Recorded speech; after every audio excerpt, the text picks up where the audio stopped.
नमस्कार, पंजाब केसरी टीवी में आपका स्वागत है। और पहलगाम हमले के बाद जिस तरह से भारत ने पाकिस्तान को मजा चखाया और एयर स्ट्राइक की, हालांकि अब सीज फायर हो चुका है, लेकिन कांग्रेस पार्टी ने इसे लेकर के भारतीय जनता पार्टी से सवाल पूछने शुरू कर दिए हैं।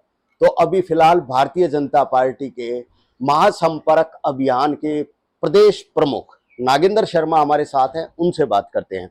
नागेंद्र जी, भारत ने पूरी एयर स्ट्राइक की और जिस तरह की खबरें आ रही है काफी नुकसान पाकिस्तान को हुआ है, लेकिन कांग्रेस पार्टी ने सवाल पूछने शुरू कर दिए हैं कि जो सीज फायर हुआ वो सीज फायर क्यों किया गया, उनको पूरा सबक सिखाना चाहिए। देखिए, पहले तो मैं आपके चैनल के माध्यम से बताना चाहूँगा कि जो ये घटनाक्रम शुरुआत हुई, तो जब हमारे कुछ यात्री कश्मीर गए थे और उनको धर्म पूछ के, उनका नाम पूछ के उनकी हत्याएं की गई, तो हमने ये आतंकवाद के खिलाफ ये लड़ाई शुरू की थी।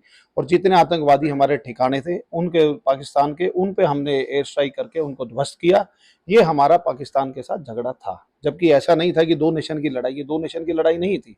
जब उन्होंने हम रिटेलिएट किया और दोबारा से पाकिस्तान ने हमारे ऊपर फायर किए, तो उसका भी हमने मुंह तोड़ जवाब दिया। आपने देखा होगा, पाकिस्तान का कोई ऐसा शहर नहीं था जिसके ऊपर हमने अटैक नहीं किए, चाहे वो ड्रोन की सहायता से किए गए हो, चाहे हमने मिसाइल दागी हो। और आज जो सीज फायर भी किया गया है, उसके लिए हमने अभी भी, अगर स्टेटमेंट आपने सुनी हमारे फॉरेन अफेयर मिनिस्टर जयशंकर जी की, तो उन्होंने यही बोला है कि ये सीज फायर हुआ है, पर हम उसमें चुप नहीं बैठे हैं। कल को पाकिस्तान अगर एक गोली चलाएगा तो हम उसका जवाब बम से देंगे। लेकिन कांग्रेस पार्टी का ये कहना है कि जब ये एयर स्ट्राइक करने से पहले सर्वदलीय बैठक बुलाई गई थी, तो कम से कम सीज फायर का जो फैसला लिया जाना था वो भी सर्वदलीय बैठक की सहमति होनी चाहिए। देखिए, सीज फायर का जो फैसला था, आपने देखा होगा, जो अंतर्राष्ट्रीय एक पॉलिटिक्स जो रहती है, राजनीति रहती है, उसके तहत जो हमारे और भी साथी देश हैं, उनका भी कहना ये था कि भाई ठीक है, जब पाकिस्तान बार बार जाके गिड़गिड़ा रहा है इधर उधर, कभी पैसे की भीख मांग रहा है, कभी जाके बोलता है कि हम उसमें समर्थ नहीं है, तो फिर जाके सीज फायर हमारा, मैं फिर दोबारा आपको बोलना चाहूंगा कि हमारा झगड़ा आतंकवाद के खिलाफ था, ना कि पाकिस्तान के खिलाफ था। पाकिस्तान अगर इस चीज का जवाब, मतलब कोई भी हमारे पे अटैक करता है किसी भी तरह का, उसका मुंह तोड़ जवाब दिया जाएगा।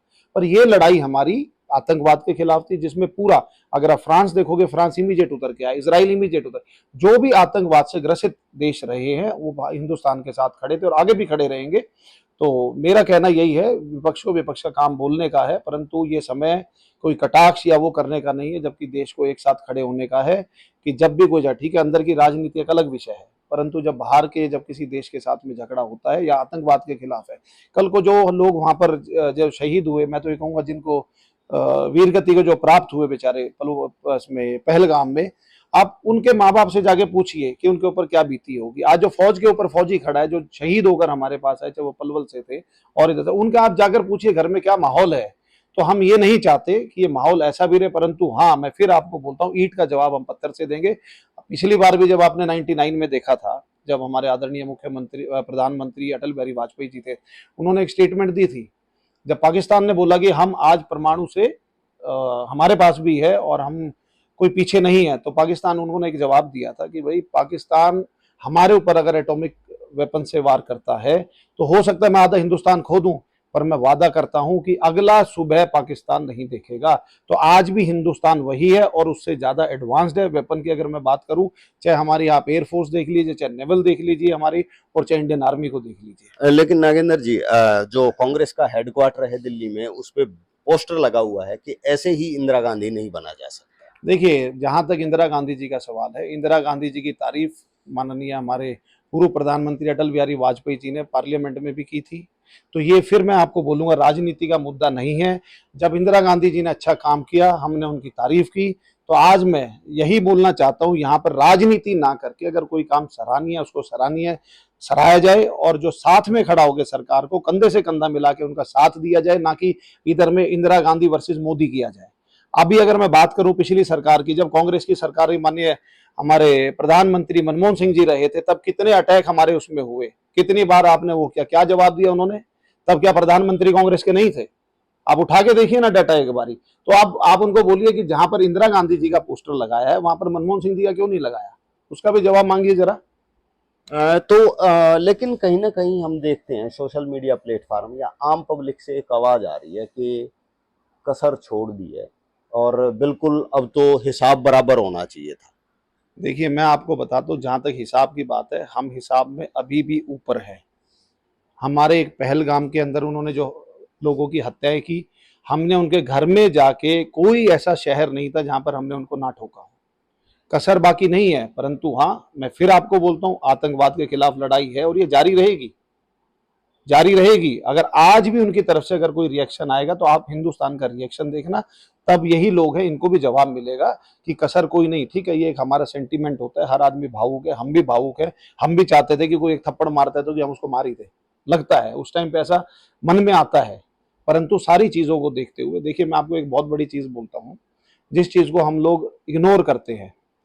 आज हिंदुस्तान जिस तरह से अंतर्राष्ट्रीय राजनीति के अंदर अपना स्थान बनाया है, हम उस स्थान के उस पायदान जो जहाँ पर खड़े हैं, वहाँ पे आपका अमेरिका भी थोड़ा सा वो है, चाइना को भी टेंशन है कि ये लोग कैसे उभर के आए हैं, जो इतना कभी भी उसमें आर्थिक स्थिति में कभी मजबूत नहीं थे। ना हम इतने मैं कहूँगा आपसे, जो इंडस्ट्रियलाइजेशन जो हुआ है अभी मोदी साहब के टाइम में, जो उन्होंने ऑफसेट स्कीम लेकर आए या जो और छोटे इंडस्ट्री को प्रमोट किया है, तो वो पहले कभी नहीं था। इतनी जीडीपी हमारी हिंदुस्तान की कभी नहीं थी। तो कहीं ना कहीं राजनीति का जो इकोनॉमिकल वॉर है, उसमें हम लोग आज टॉप 3 के अंदर खड़े हैं। हम वो स्थान भी नहीं छोड़ना चाहते, क्योंकि अगर एक बार युद्ध हो जाता, युद्ध की स्थिति, पाकिस्तान को खोने को है क्या? आप देखते होंगे तमाम तरह की खबरें, पाकिस्तान के लोग अपने मीम बना बना के भेज रहे हैं, हमारे पास पानी नहीं है, हमारे पास खाने को राशन नहीं है, हमारे पास है क्या? वो अपने ही जो उनके हुक्मरान है उनको गालियां दे रहे हैं अपनी। आप देखा होगा, अपने सरकार को गालियां दे रहे हैं, परंतु हमारे पास खोने को बहुत कुछ है। आज अगर युद्ध की स्थिति होती है, अगर झगड़ा होता है, ठीक है, हम जवाब देने को तैयार है, परंतु हिंदुस्तान इकोनॉमिकल वार में कहीं ना कहीं पिछड़ता है। हमारी जो इकोनॉमी है वो कहीं ना कहीं 20 साल 30 साल पीछे जाती है। तो नागेंद्र शर्मा से हमने बात की तो इनका यही कहना है कि भारत की लड़ाई आतंकवाद के खिलाफ है और उस आतंकवादी हमले के खिलाफ भारत ने पाकिस्तान को कड़ा जवाब दिया है। और राजनीतिक दल, क्योंकि कांग्रेस पार्टी सवाल उठा रही है, तो राजनीतिक दलों का काम राजनीति करना है, लेकिन ऐसे मौकों पर राजनीति नहीं होनी चाहिए। भारत ऐसी स्थिति में है कि भविष्य में भी कुछ होता है तो पूरी तरह से पाकिस्तान को जवाब दिया जाएगा। रोहतक से मैं दीपक भारद्वाज, पंजाब केसरी। हमसे जुड़े रहने के लिए हमारे YouTube चैनल को सब्सक्राइब करें और नई वीडियो की नोटिफिकेशन के लिए बेल आइकॉन को दबाएं। अगर आप ये वीडियो Facebook पर देख रहे हैं तो लाइक जरूर करें और ज्यादा से ज्यादा शेयर करें। धन्यवाद।